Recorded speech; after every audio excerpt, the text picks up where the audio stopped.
And welcome into this very special edition of ACAP Today for the week of January 24th, 2022. I'm Jason Parent with the Aroostook County Action Program.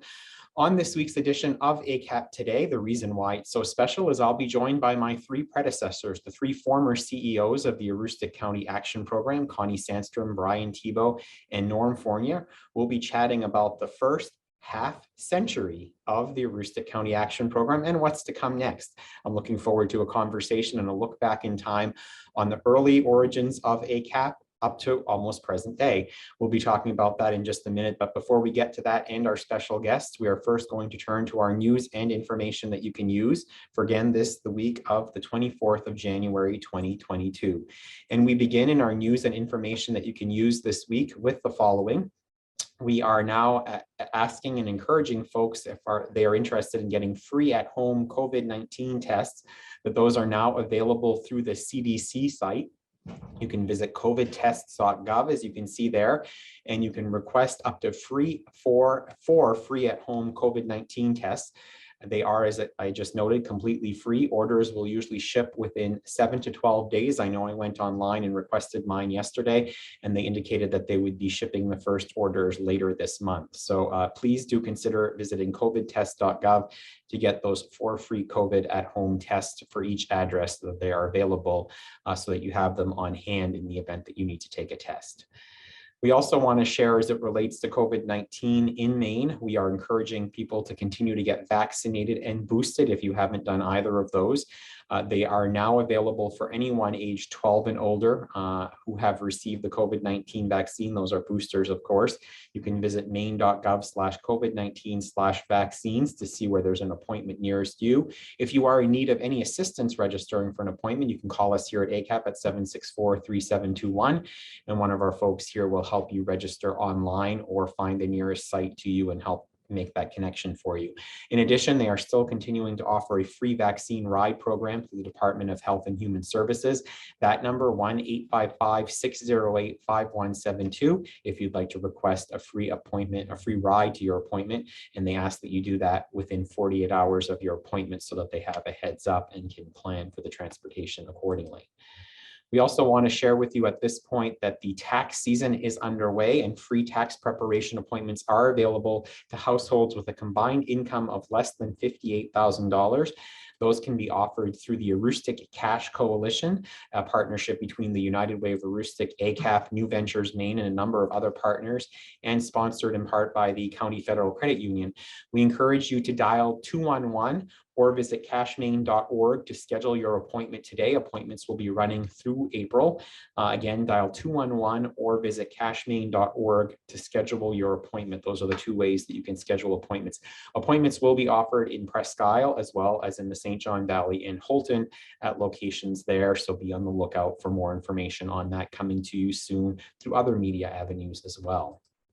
We also want to acknowledge that the Maine Cancer Foundation has provided ACAP with some grant dollars to be able to facilitate assistance for those who need help attending oncology appointments, whether that's here locally in Aroostook County or outside of the area. We can assist with transportation or lodging issues. Our point person for this is Andrea White. She can be reached at 764-3721 or at awhite@acap-me.org if you'd like to learn more about the program. We are certainly encouraging you to do that, and there are no income guidelines or qualifications for this program, which is important for folks out there to know. We also want to share with you, back to COVID for just a moment, that our quarantine community supports continue to be available for individuals asked to quarantine or isolate. This can be for yourself or for a family member, and you can fill out the form on the Community Care for Social Support sites with DHHS. Go to the Department of Health and Human Services site, or we can help you do that here by calling 764-3721. So if anyone in your household or anyone that you know is asked to isolate or quarantine because of a COVID-19 diagnosis or close contact, please do give us a call. And if you have family or friends in other parts of the state, your local community action agency can help you, as they are providing those services in other parts of Maine as well. We also want to share with you a related program, the Emergency Rental Assistance Program, that has come about as a result of the pandemic. We've been talking about this for some time now, but we continue to accept new applications. So as individuals, especially senior citizens out there, may be having more difficulty paying for things like electricity right now because electricity rates here in Aroostook County just went up. We certainly encourage you to apply for the rental assistance program. There's also a utility assistance component to that, and we can help pay for your rent and utilities for up to 18 months to allow you to get a little bit caught up at this time. So if you've been impacted economically at all through the course of this pandemic, even if you haven't had COVID-19, but have just seen additional expenses in your household, and you meet the income eligibility guidelines that are noted on the website, please do give us a call and talk about the Emergency Rental Assistance Program, or go online directly to mainhousing.org/COVID rent to apply directly. We also are reminding people that we continue to take appointments for the Home Energy Assistance Program. If you meet the income qualification guidelines on this screen for your household, whether that's just in the last month, over 3 months, or over 12 months, we encourage you to give us a call and schedule an appointment. We are scheduling appointments in February right now, and encourage you, if you have not yet booked an appointment for this season, to do so. If you have had a change in your household income in the last 3 months, or just in the last month, where your income maybe has been reassessed or downgraded a bit, and it meets the household guidelines there for 1 month, we certainly encourage you to apply, even if you've applied previously in the season and been declined. If your income has dropped for any reason, this is an opportunity to get back into the program because of any change in your household income status. Give us a call. Direct line for the HEAP program is 768-3053.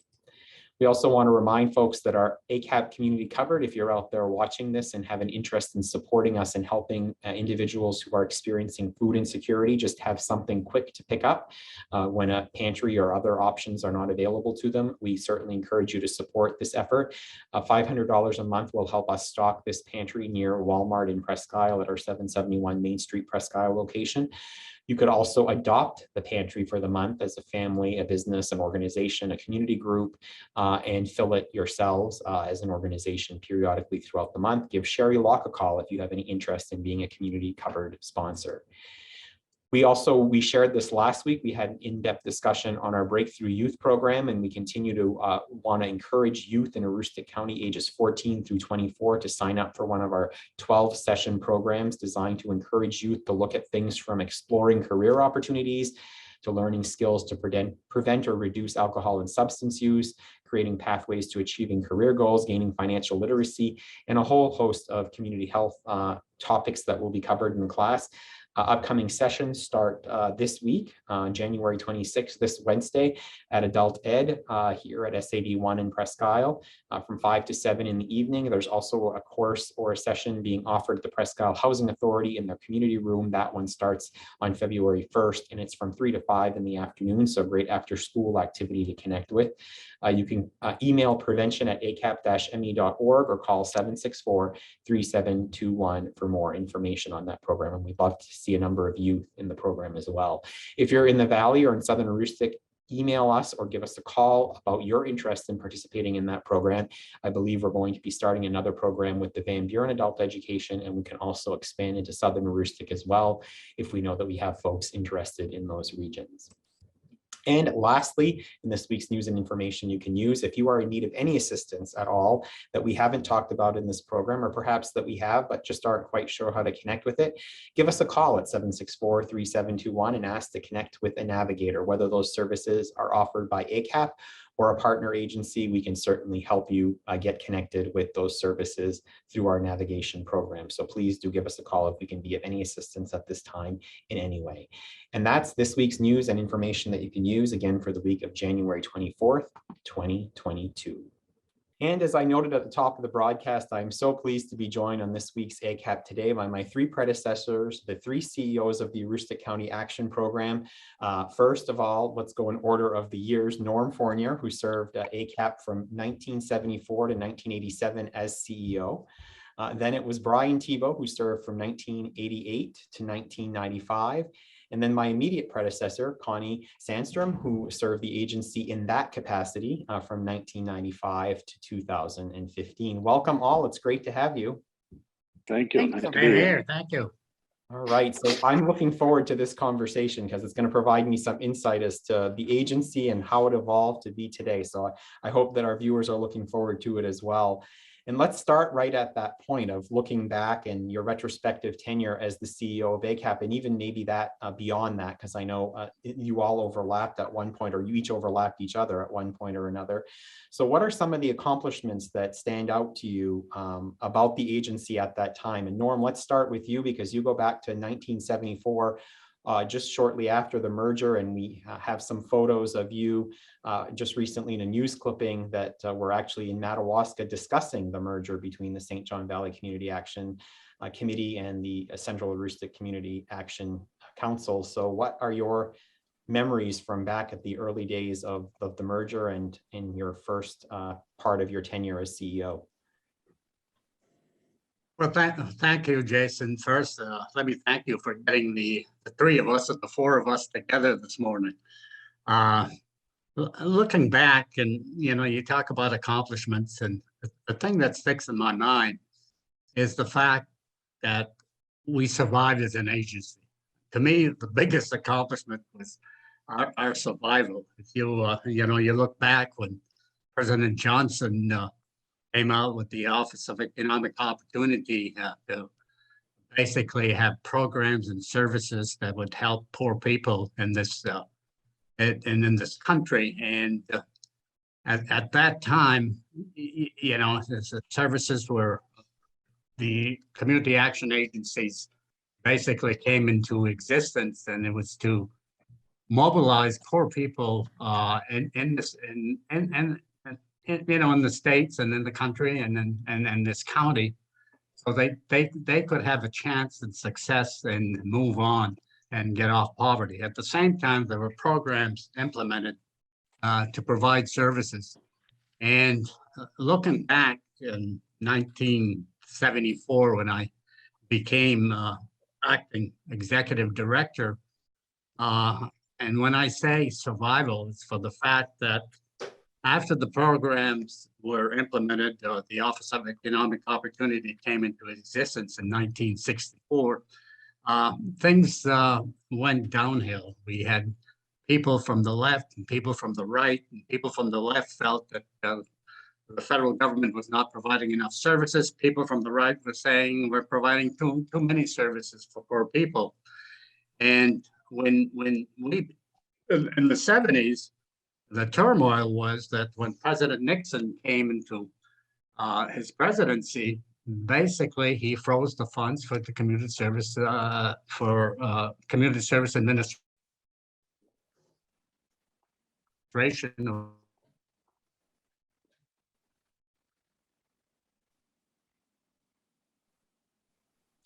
Norm, you've frozen on us.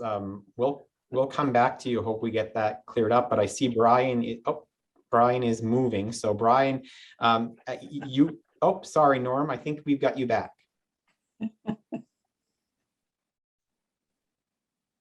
Yeah. Can you hear me now? We can now. Yes. Okay. So and at that time, President Nixon froze the funds for our core grant, and that grant basically was the glue that kept all these programs together. And then it continued. Finally, the program was reauthorized, I believe, in 1975. But then in 1981 or so, President Reagan decided to eliminate the Office of Economic Opportunity. So we were in turmoil all these times, not knowing if we were going to be receiving funding. It was a month-to-month continuing resolution, what might you have? And one of the good things that came out of that is through President Nixon's administration, he basically proposed and Congress approved the Comprehensive Employment Training Act, CETA, where you could hire people. To in the public sector, provide training, but still expand some staff. And we're very fortunate, and probably one of my better personnel decisions that I made when I started out in 1974, is for the fact that, it was very slim administrative staff. It was myself and a secretary and 3 community organizers. And through this program, we were able to hire a planner, and that person happened to be Brian Thibeau. And Brian came to us with experience in PR and working with people, and it was badly needed. We needed something that could help us internally and externally. Internally, we had great staff. They weren't with us for the pay, but we needed to employee handbook, things of that nature. Externally, we needed help in being able to going out in the community and to see what the needs were and apply for programs and services. So we were very, very, very fortunate in that sense. And with Brian's help and the capable staff, we were able to expand the agency with additional services for poor people in this county. And if you look back, I believe when I became acting director in '74, probably had a budget of about 1.2 million. We were operating 7 or 8 programs. And by the time I left, we were an agency of over 200 employees. We were serving 22,000 people in this county, and the budget, I think close to $10 million.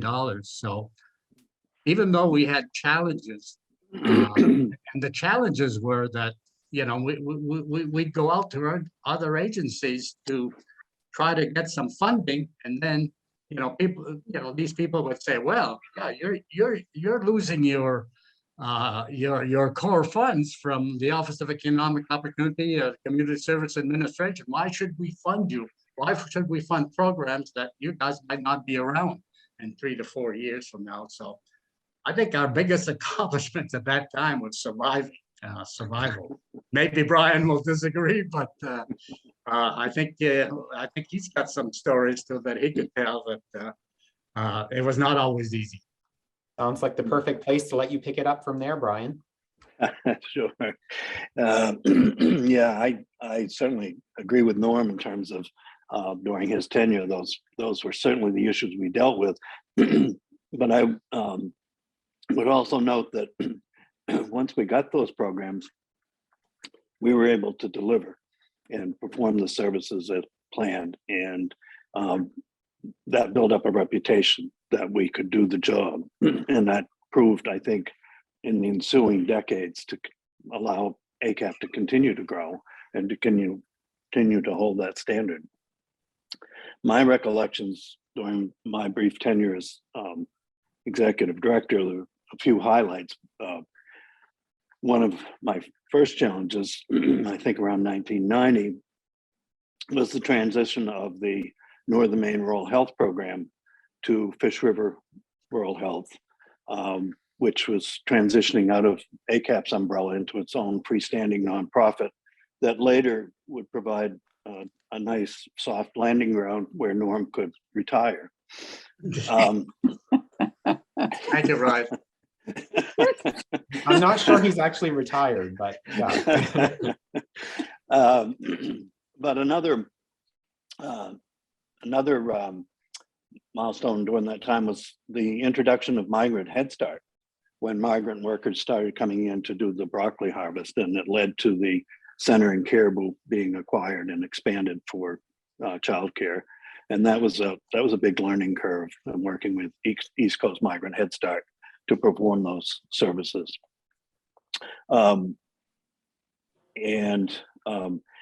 We continued to grow as a result of those and the hard work of the staff.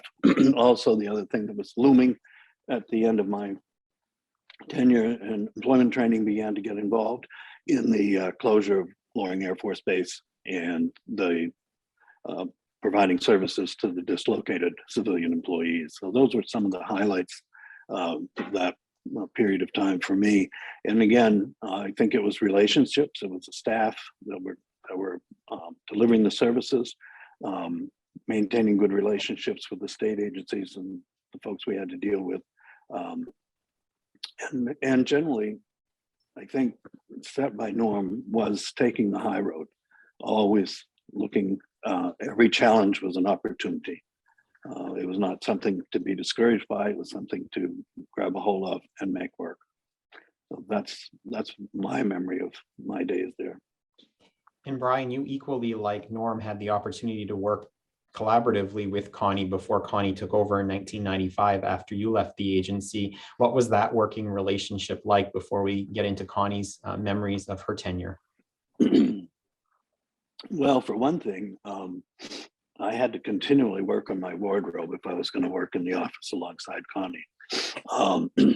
But it was, Connie was a great find and a great asset. She was dedicated and kind of kept me on track at the same time. And it was a natural, I felt it was very natural for her to step into the role when I resigned. It was a very cooperative, we had a good senior staff crew. It was enjoyable to work with Connie and with the whole crew.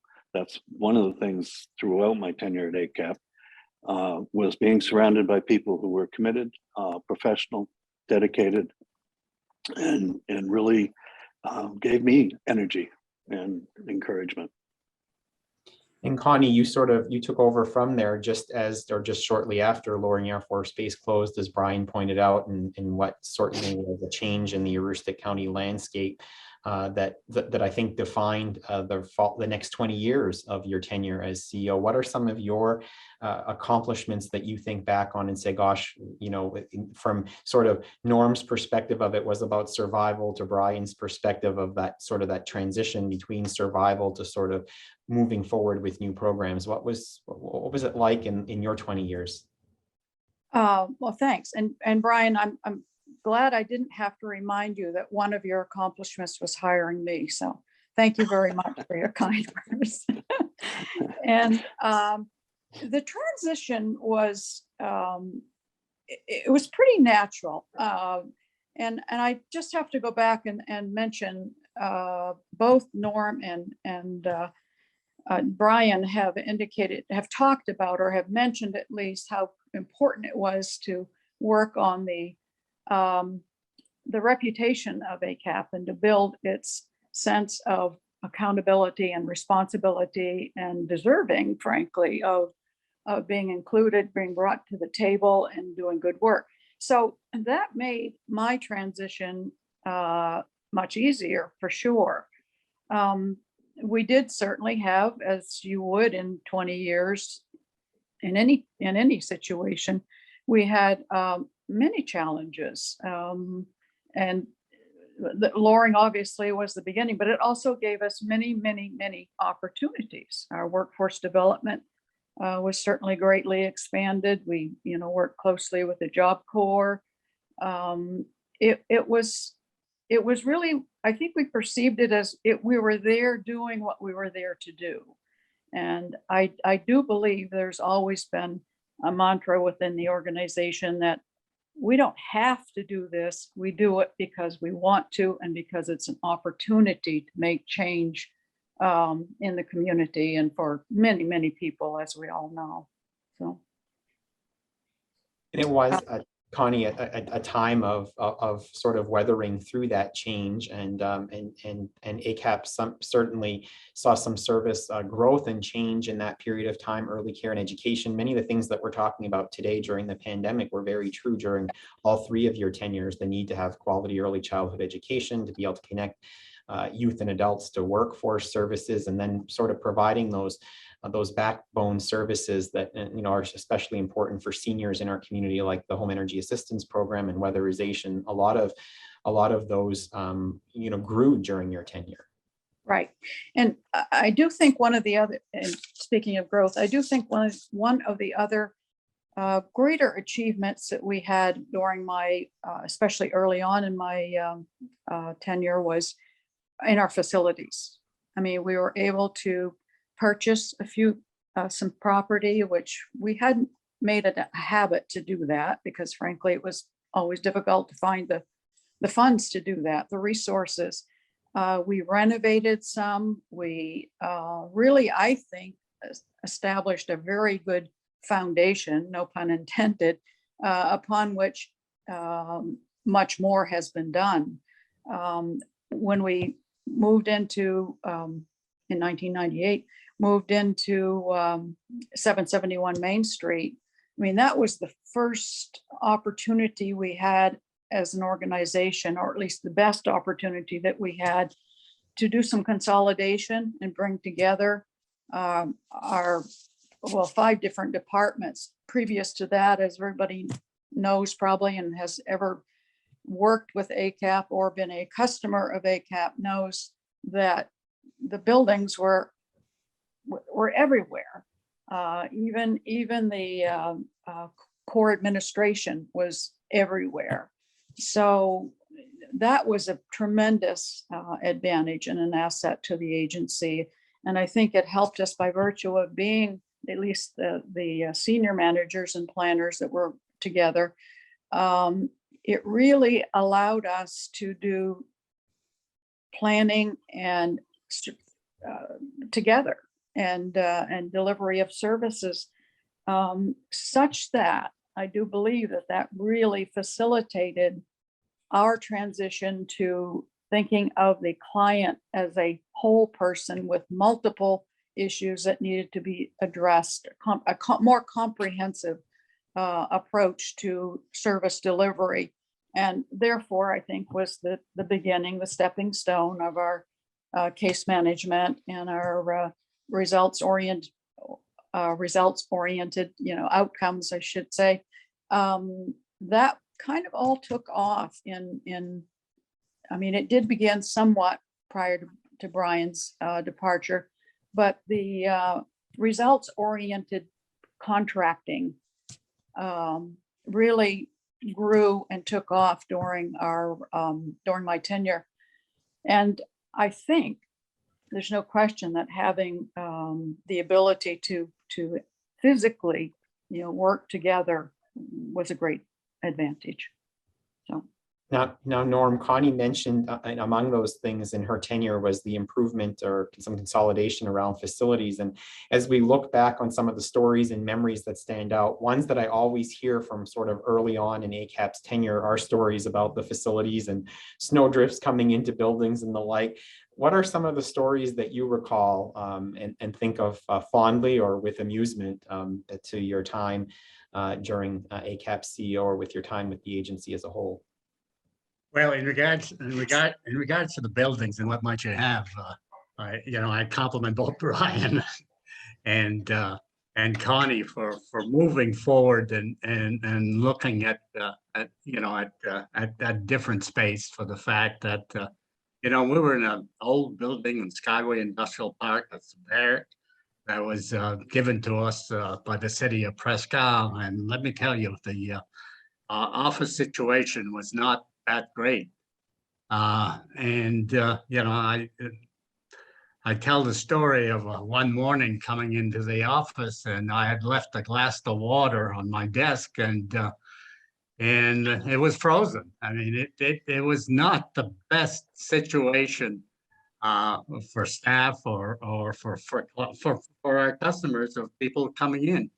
But for the fact that these were the times that we did not have the funding, we did not have the money, we didn't know that if we're going to be in existence 2 or 3 years down the road.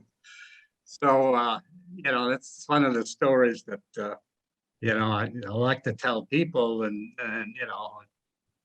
it was just by the grace of God that building lasted so long as it did. I mean, these were barracks that supposedly were built when there is an Air Force base, and these buildings were supposed to have been built in the South, in Atlanta, Georgia, or whatever. They ended up being built in Prescott. So, we have a lot of stories about that building, let me tell you. But the memories for me, basically when I was at ACAP is the gratitude and the appreciation of people that receive our services.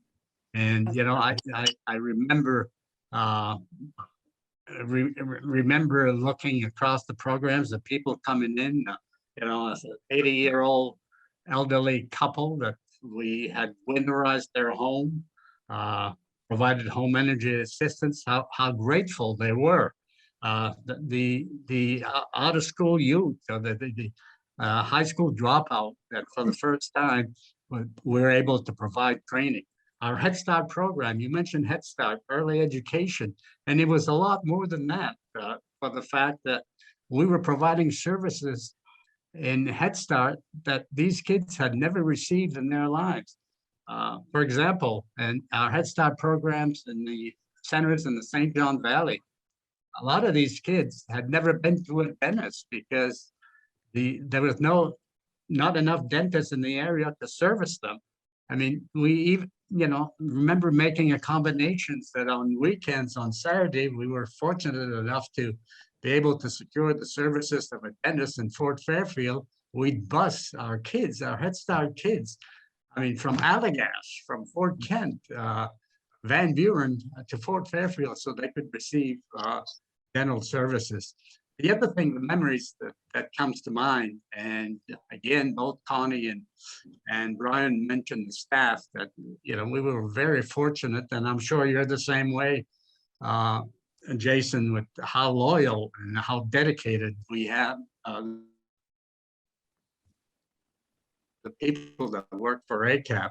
And I remember the annual meetings, and one in particular where we had 300 people at the Swamp Fox at that time for an annual meeting where Senator George Mitchell was the keynote speaker, and we had staff, and it was, and I think I remember those annual meetings because that was the time that we took to honor our staff, people that had been with us, I say 5-10 years, and you'd say, well, how can that be? Well, keep in mind that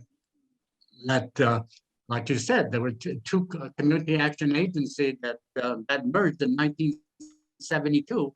And the reason that these two agencies merged is for the fact that OEO at the time, the Office of Economic Opportunity, would not fund any agency under 50,000 people. So we had to merge. And so, how that came about, there's some stories there also, but it's just the gratitude and the appreciation of the people that we serve. Those are the memories. I have a lot of memories, but these are the ones that stick in my mind. What about your memories, Brian? Oh, I'd say very similar. It just it seemed to me to be exciting to be able to accomplish change in the community and to provide services, and to be recognized for providing those services. And the accountability that we held ourselves to, I felt was a hallmark of ACAP. It gave us a real respect in the community, and enabled us to grow. It's what the fact that we did what we said we were going to do allowed people to have confidence in us and to fund us for other services and programs. So it was an exciting time. Certainly a great group of people to work with, all dedicated. I had a great 21 years. The last 7 as executive director were kind of the icing on the cake, and I really enjoyed it. It looks from these photos that you also could have some fun from time to time. We did. That was, we did. We did have fun from time to time, and that was a part of it. We wanted people to laugh, and we couldn't be nose to the grindstone all the time. We had to relax a little bit here and there, and show our appreciation to employees as well with our staff appreciation day. So and we made changes.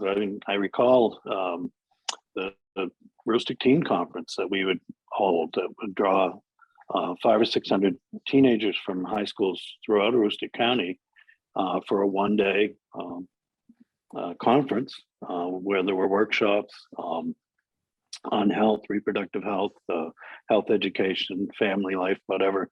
In one particular year, the keynote speaker that we had engaged was Dale McCormick, who was an accomplished author, had worked in the trades. One of a few women broke into the trades and also started training other women in the trades.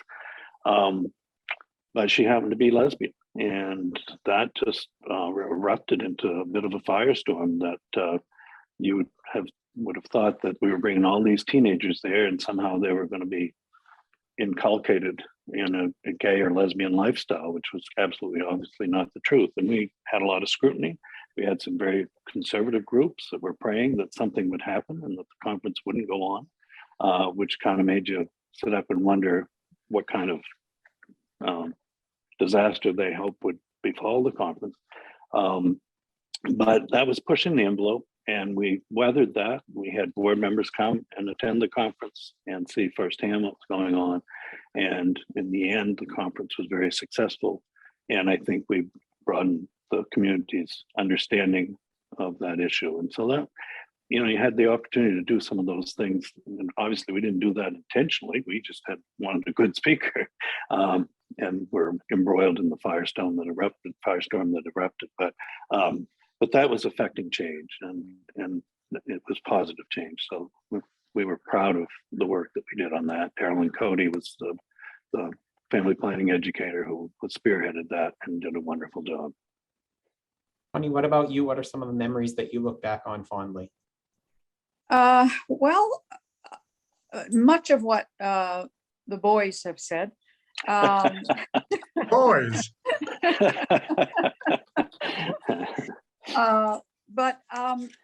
And I just do need to reiterate, I think, and say for myself that the people and the passion that with which drove them to do their work, and as I've said a number of times already, I think they wanted to do it. I mean, you didn't get paid the wages in social service if you didn't really love the job. If you didn't really love the job, you wouldn't be working. You weren't working for the pay. Is what the salaries is what I'm trying to say. It was a wonderful atmosphere to work in. There were days, obviously, like we all have at any job, that were laborsome, but in general, you just always had this feeling of gratitude for having the skills and the loyalty, someone else mentioned that, around you, surrounding you. So always willing to do, always willing to help. So, and I can attest to the fact that Brian was fun. We can see that by the pictures. He was spirited, yes. And we needed it. Connie, I think it's also worth noting when Brian talks about being sort of trailblazers and pioneers, you were the first female CEO of ACAP. And back in 1995, there weren't many females in Aroostook County in leadership positions like you. What does it mean to you to have been sort of a mentor to other women leaders in this county? Well, I guess I'm glad I could be. If that were the case, I certainly would be most open to offering anybody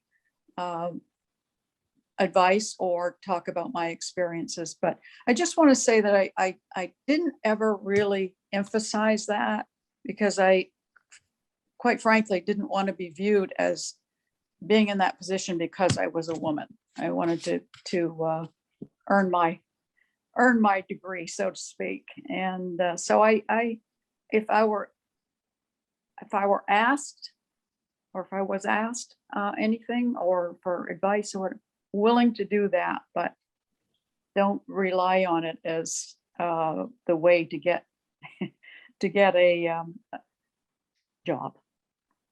Right. And so let's talk about the community action as a movement. I think you've all sort of mentioned this in some of your comments. And Norm was talking about the early days and how, community action was born out of the war on poverty and even had linkages, obviously, to the civil rights era and civil rights movement of the 1960s. Did you feel that weight on your shoulders in terms of the awesome responsibility and the task of sort of being foot soldiers in the war on poverty and the importance of bringing equity, as I think, Brian in his conversation about the Dale McCormick conversation, that was clearly a moment where equity rose to the surface. Norm, why don't we just keep going in the same order and start with you, because you were there within a decade of the origins of community action. Yeah, I think, and Brian hit it on the nose here. I mean, there was a lot of pressure. There was a lot of, you got to keep in mind that what was happening was kind of radical in this country. For the first time with the Office of Economic Opportunity or whatever, low-income people, consumers, were involved in decision making. They were involved in designing, planning, and evaluating programs. This was not something that was done before. I mean, you look at the composition of the ACAP board. I mean, at that time, 24 board members, 8 members were from the low income sector, 8 members from private, 8 members from the political sector or whatever. And so that from the public sector, I should say.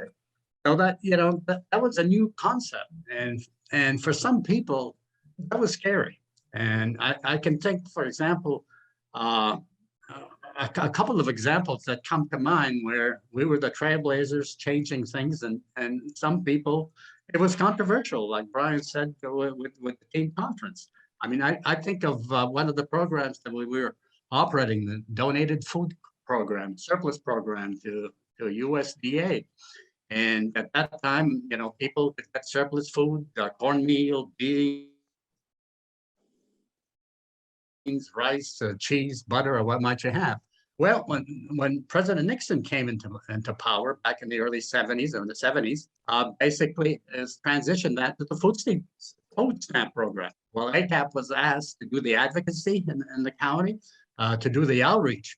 Well, let me tell you, for some people, that was something that people had a hard time to understand. Why would we give money for, to low-income people to buy the food that they want? Hey, we're giving them rice, we're giving them cheese or whatever. So that was a little bit controversial.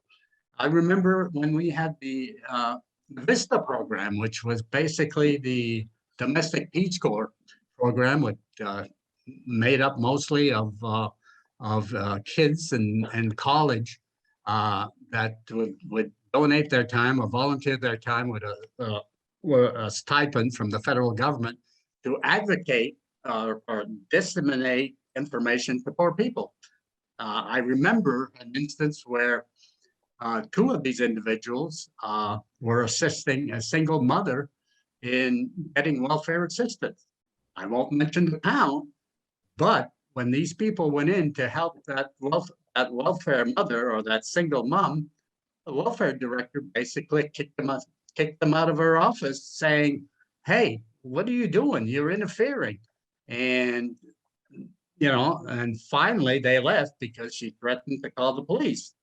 Well, it didn't take long for the town manager to call the governor's office and get a call at ACAP. What are you people doing?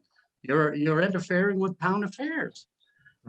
Another instance that come to mind, and I'm sure Brian remembers that one very clearly, is when we set up the first daycare program in public daycare program in Skyway Industrial Park in Presque Isle. We had a building donated from Northern Maine Technical College then, and we had been approached by some of the mothers in our Head Start program saying, "Hey, when our kids come out of Head Start or whatever, there's no place for a working parent, to get some assistance with childcare."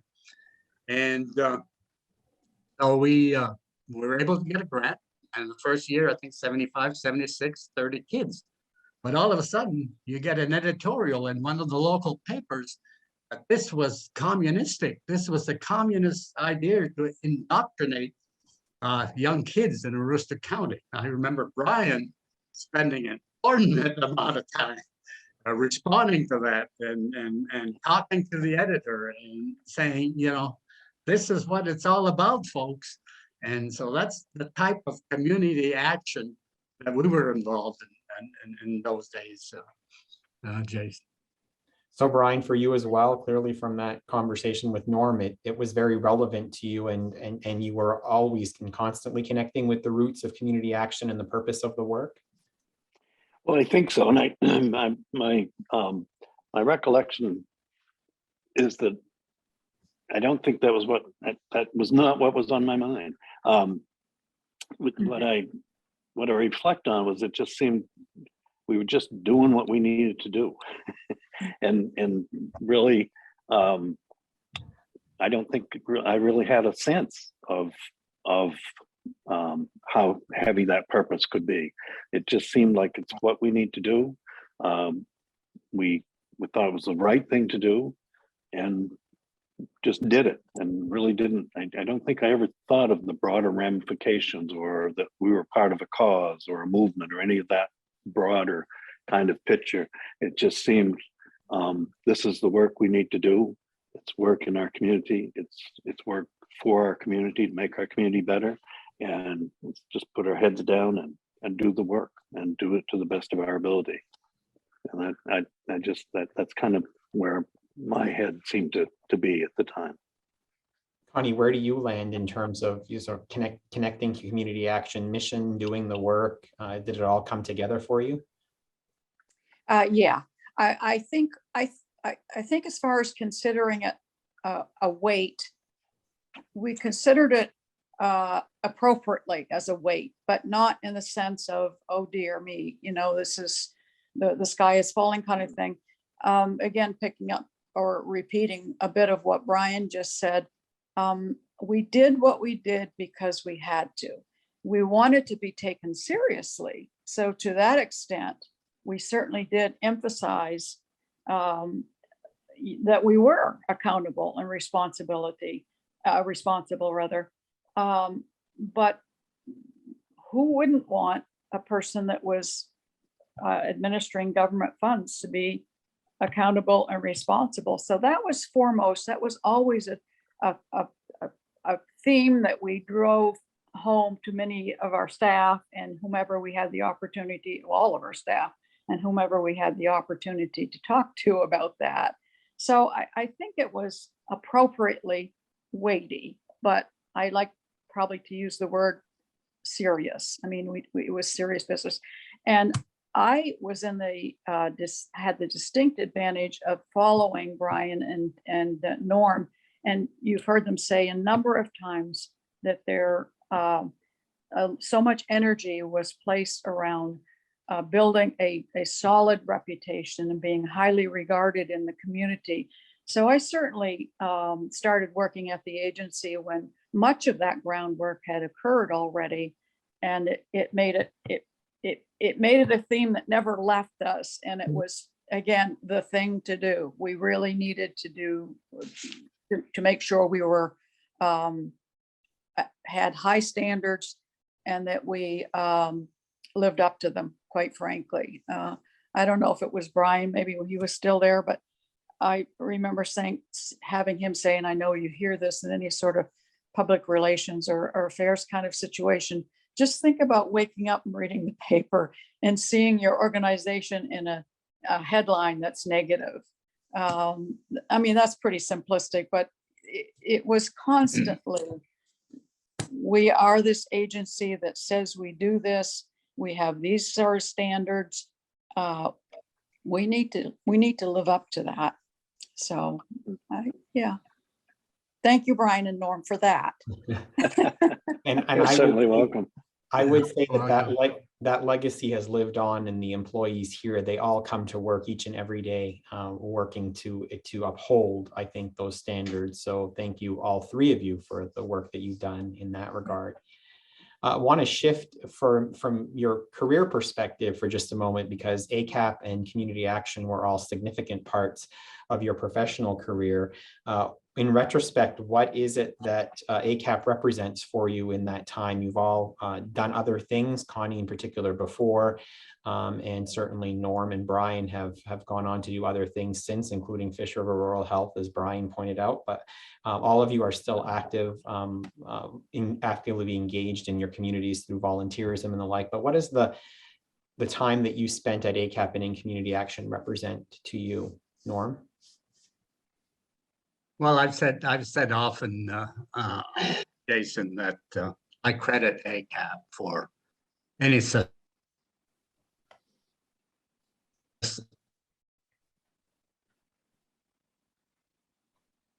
I lost him.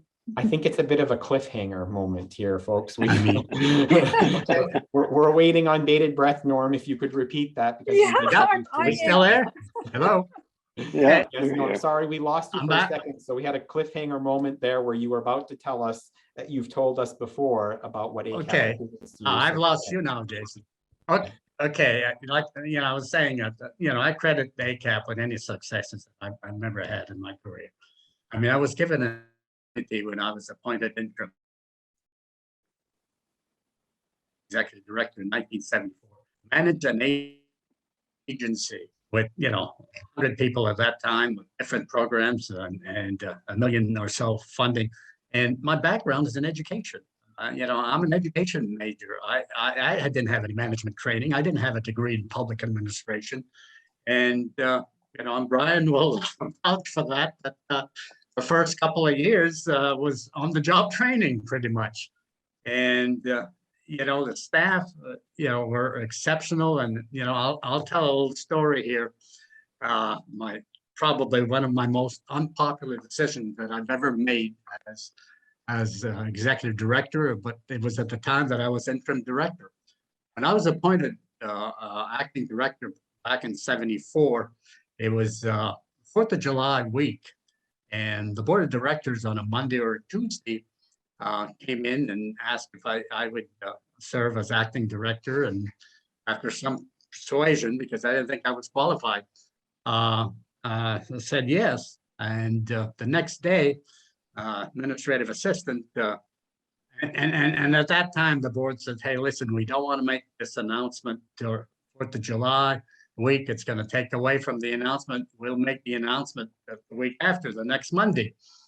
Well, Tuesday or Wednesday, I think it was Tuesday, some staff were calling the administrative assistant and say, hey, 4th of July's on a Thursday. We're getting the day off on Friday, right? So administrative assistant, Don at the time came in and said, nobody knows you're executive director. What do we say? And, my wisdom at that time, I said, well, let me think about it, an hour or so. And I said, no. Perception in the community, people are going to work on Friday. So she said, well, how do I communicate that? I said, just send a memo. So can't put your name on it. It's not public. I said, just send a memo, acting executive director, which she did. And well, about 2 hours after that memo came out, the director of our community outreach program, Ken Bolster at the time, retired farmer, nicest person that you could ever work with, comes down to my office and what did the board just do? Who's the idiot that they just appointed as acting executive director? And he goes on, and I said, I couldn't tell him. I said, well, we're gonna have to wait till Monday to see, who they appointed. So on Monday they make the announcement, and about an hour after the announcement, Ken comes down to my office and says, I owe you, stuttering, I owe you an apology. I owe you an apology. And he's rambling on. And finally I said, Ken, stop. He looks at me and I think he was thinking that I was going to probably fire him. And so I look at him and I said, Ken, I said, you're right. I screwed up. I should have, consulted with some people, some high-level staff, whatever, senior management.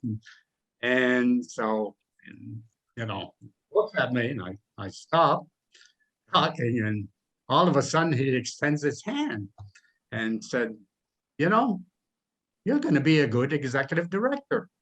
And what he said to me, I still remember 48 years later. And he says to me, we, the staff, will make sure that happens. Ah, We, the staff, make Yes. sure that happens. That has struck in my mind for 48 years. Any decisions that I've made involving personnel, I still remember that to this day. Well, yeah. And you, Ryan, from your perspective, I mean, you had your time here at ACAP, and then you went on and continued in community action for some time as well. So what is it you take back professionally from your time at ACAP and in community action? I would echo what Norm said in terms of anything that I've achieved subsequent to ACAP was because of my experience at ACAP. The 14 years that I worked with Norm and learned from Norm, he was a model. He was a mentor, and I just that built me, and was the foundation for the rest of my career. ACAP was that was a foundational beginning for me and formed my ideas and my values around nonprofit management and responsibility, accountability, and relationships, all of that I learned. And that proved very beneficial as I continued after for another 21 years or so before I retired. So no, it was my foundation. And Connie, how about you? It served more as the capstone of your professional career. it did. It did. The years prior to my joining ACAP were, well, I guess essentially all in a healthcare setting. So it was more of a science-based environment that I worked in. So I guess the thing that I am thankful for, I mean, it has enlarged my awareness of the issues of people, and particularly in Aroostook County, the issues of people who are in low income or in need our help. So I think I became a more passionate, compassionate person through those years. And likewise, I believe that's something that I've taken, that I took with me as well, and continue to value also the benefit of and the effectiveness of having a very, very strong team to work with. And I think probably what it's done now, I obviously haven't moved on to another job except for retirement, but I think my interest in continuing to serve in some capacity, whether it be on a board or as a advice giver or whatever, I'm very anxious to do that. I mean, I just know that there's a big world out there that needs a lot of caring and compassionate people to be involved in their life. And Connie, that's a perfect segue to my next question, because I'm going to tap on each of you for a little advice, given that where we are at as a society, where we are at in this pandemic. You've all helped this agency weather a number of storms and crises in the community that have required immediate and quick action to help people who are experiencing challenges or who are otherwise vulnerable. What advice would you have for the team members here at ACAP today to navigate these uncharted and uncertain times? Norm? Yeah, first, I don't think all of us probably forgot a very important piece of ACAP, and that's the volunteer board. I mean, we've had board members. I mean, all of us have been very fortunate that the people in this county have stepped up to volunteer on these boards, and the consumer, the low income sector, the public sector, and the private sector. So I think we owe these people a great deal, and they'd be commended. I think of the leaders that we had when I was there, the Floyd Cunningham, the Dana Connors, the Lloyd Chase, Pam Glidden, or whatever, and I'm sure Brian and Connie could say the same thing. But coming back to as far as some advice, ACAP is as needed and as it was back in 1974 or back in the 60s.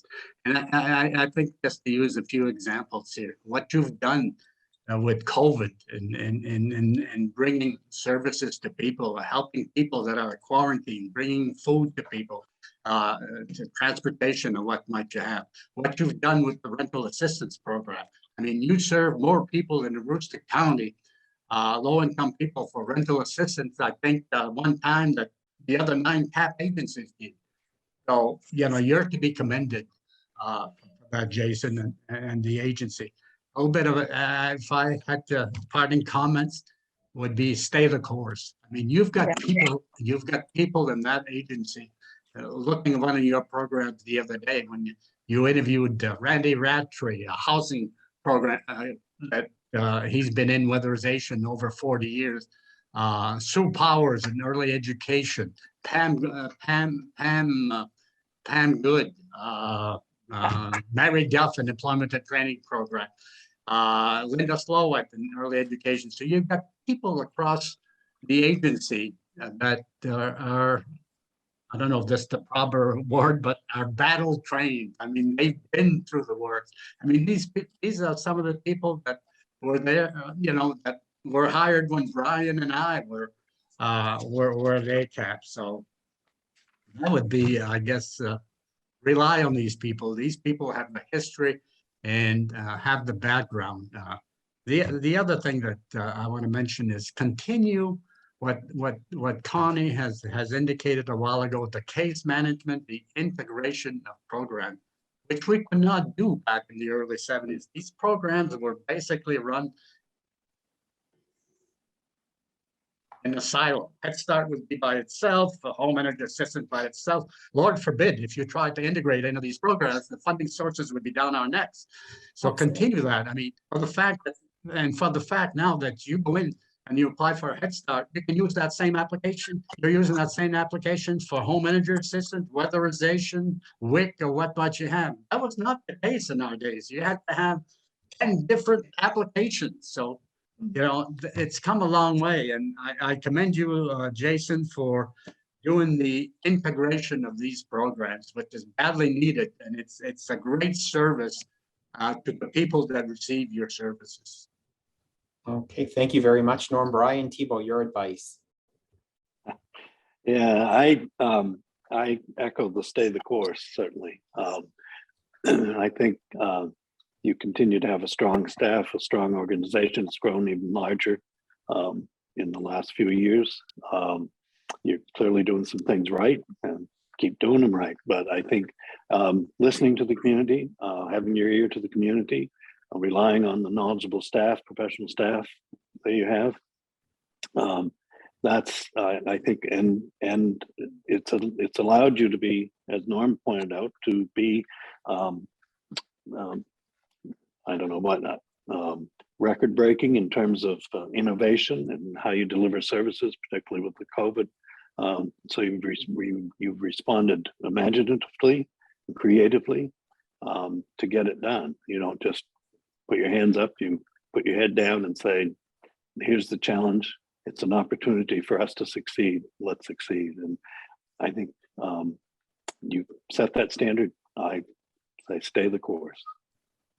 Thank you, Brian. Connie, your advice. Very, very much the same. I mean, I don't think I could improve upon that in any way. And I don't mean this to sound cliche, and in a way it sounds the same as what both Brian and Norm have said, but stick to that mission, and just do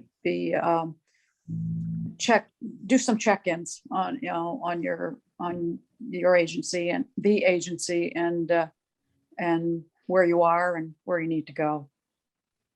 Well, I can't thank the three of you enough. This has been a fascinating hour spent with the three of you.